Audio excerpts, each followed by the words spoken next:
see it's quite a colorful website. I specifically chose this paint splash background because it quite reminds me about the messiness of teaching and the messiness of a grade 2 or a grade 3 class. I wanted my theme to have quite a big header, space for a header in which I could brand my website with my name, because I'm quite proud of the name I made. I chose to categorize my website into pages. These 4 pages are mostly for resources I find on the internet and that are shared with me by other people or that I make myself. The home page is where I post my main posts, which is the things I wonder about or the things I investigate a little bit. The about page is quite a static page. I don't change this page at all. I might in the future, but for now, it's about what a blog is. You can I have a cool video there for what a blog is. It's about this blog and for who this blog is, and about me and why I decided to start the blog, just to give the reader a little bit background about the blog. The contact me page has a space for the reader to leave a reply if they feel the need to get into contact with me. I haven't pasted any other personal information since the lesson we had on digital safety or internet safety. Then I've also made a few widgets here. My favorite one is the Pinterest one. It takes you directly to my Pinterest page that I've compiled over my teaching course. It has lots of cool resources and ideas that I've used, that I've actually used, and that I've pinned from some other people. So this is also for them. They can, if the reader clicks on this, they can also start following me and on Pinterest, and therefore also my methinks page. Then these are for links for going to specific posts. My calendar is customizable, so I can also load specific days with specific events. The hits page is mostly for me, just to see if people was actually looking at my blog. Categories. I've made my main post into categories, so if you click on a category, it'll group all the posts within that specific category and you can read those. I've also tagged my post with the specific tag, so if you are looking for something specific about apps, then it will give you the post I made about apps. Like this one is about this Orasma, and yeah, Skype isn't really an app. Yeah, so this is the app Orasma. The Orasma app.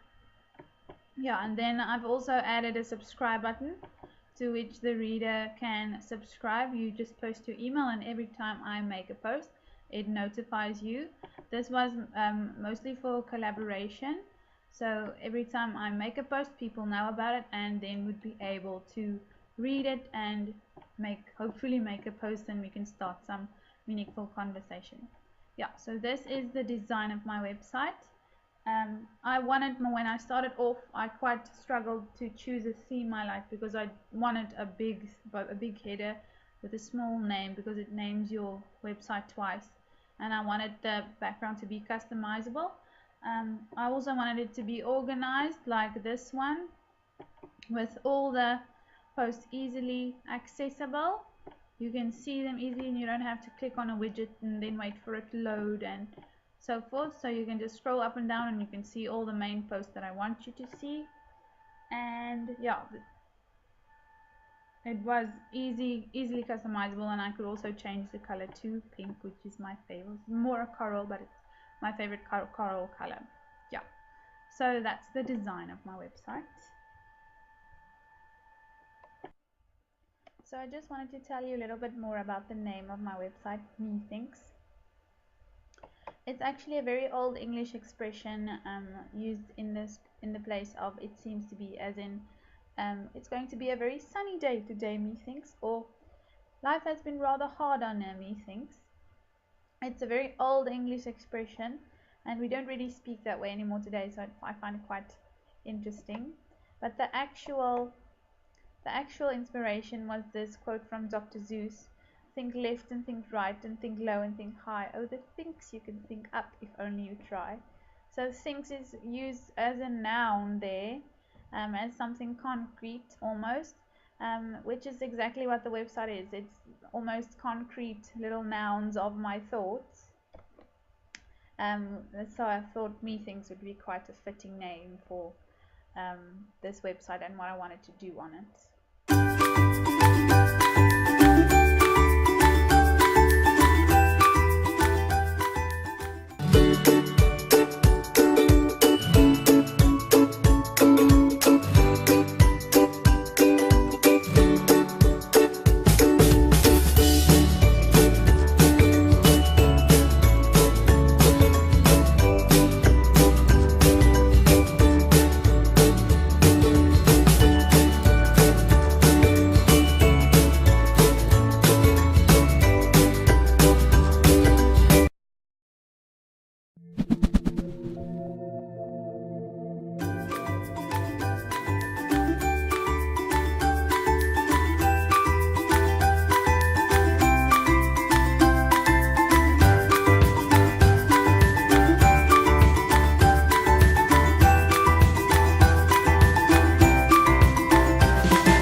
Okay, so now I'll be discussing some of the info on the blog, what articles and info I wanted to use, how I found my info on the blog, for the blog, and the tools that I chose super cheap. So let's start at the first one. The first one I posted on October 8th. This was just my first one, telling everyone who I am and what I wanted to do. It didn't really, it was just like testing the water, how to make my first post. Then it became more serious and I wanted to post something about this wonderful man, Mr. Ken Robinson. This is a video a friend told me about, and it made me really wonder, and it made me contemplate on the effectivity of education in the world and in South Africa. And so I made a whole post about it and asked questions, and someone actually commented, and we engaged in a really good collaborative exchange of ideas. So this is my first one. This is the type of info I wanted to share, things I was thinking about. The next one is, it was just again testing the waters. It's a good video also for teachers on what we teachers make. It's so inspirational, and it's one of my favorite videos also that I found a while back that I also knew about already, and so I decided to post this one as well. This one is something that was stuck in my brain for a little while. What is a good teacher, and what is a great teacher, and what is the best teacher? So this is the kind of topics I wanted to do at the start, and what that I still want to do, but later the content progressed to apps. This is my Orasma app. I found a prezi from someone called Matt Hollowell. He did a great job at explaining Orasma and helped me explain the app to my classmates as well. I chose this app because it's nice and meaty. It was difficult for me to figure out what does it actually do and what is the significance to it for education. And as I figured it out and as I learned what it does, it opened a whole new idea, and it made me realize all the things I really don't know and the things I should be thinking about and that I should be investigating to give the best educational experiences for my class one day. Yeah, so it has a little bit of criticism. This app for South Africa, I don't think this app is really for South Africa because we don't have internet and we certainly do not have tablets in every class. There's a big difference still between some schools, between a very poor school and a very privileged school. Um, yeah, and I don't think the children are quite ready yet for having their own tablets and for having to do everything they need to do at school on their tablets. I don't think they're quite ready for that. I think we should be doing it slowly, but it's definitely something I want to be remembering um, as our educational system progresses and grows and it gets better and better. Maybe something I'll actually use in my class one day to make the children go, wow, oh my word. The next one is Skype. Skype for the classroom. This is also an idea I picked up in the class at Sun Digital Literacy course. It definitely opened up some ideas about collaboration and collaborative learning. What better way to be learning from the direct source and the real source, like asking a zookeeper to tell her children to tell the children about the elephant or the giraffe in real time. And if you can do it, then why not? So I wanted to be learning exactly how to do it so that I was ready to do it next year in my class. And I posted this specifically to make other people aware about it so that I would have some friends to do this with. And I also did this for my friends because they were also wondering about how we could use Skype in the classroom because I told them about it. And they all went and read it, but sadly did not comment. Yeah, so those are the posts. Yeah, so you can see the progression of information. I first did something with telling about myself, why I was starting the blog.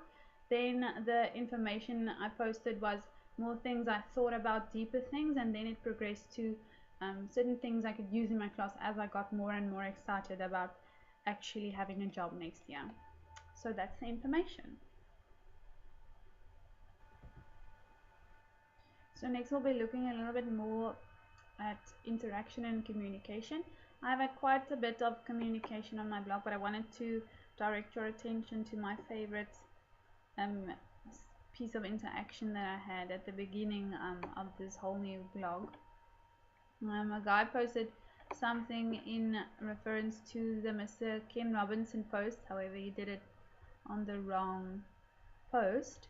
However, he did raise some good and substantial issues, as well I did as well, and then some other people also started commenting, and we had some good insightful comments, and this is my favorite interaction. Whereas some of the other posts also have comments on them as I collaborated with others.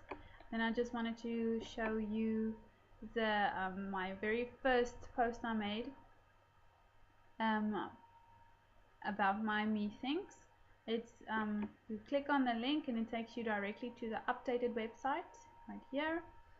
And then I wanted to show you the buttons that make it very easy for me to communicate.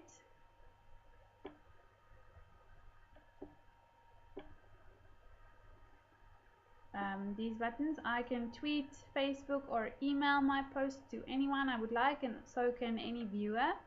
So they would be able to email someone about this blog to check out something I posted, which make the collaboration a lot easier. And then I also had some tweets about it, and then I want to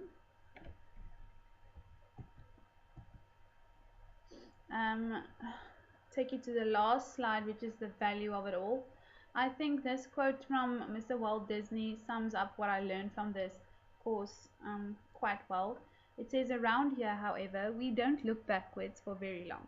We keep moving forward and opening up new doors and doing new things because we're curious, and curiosity keeps us leading keep leading us down new paths.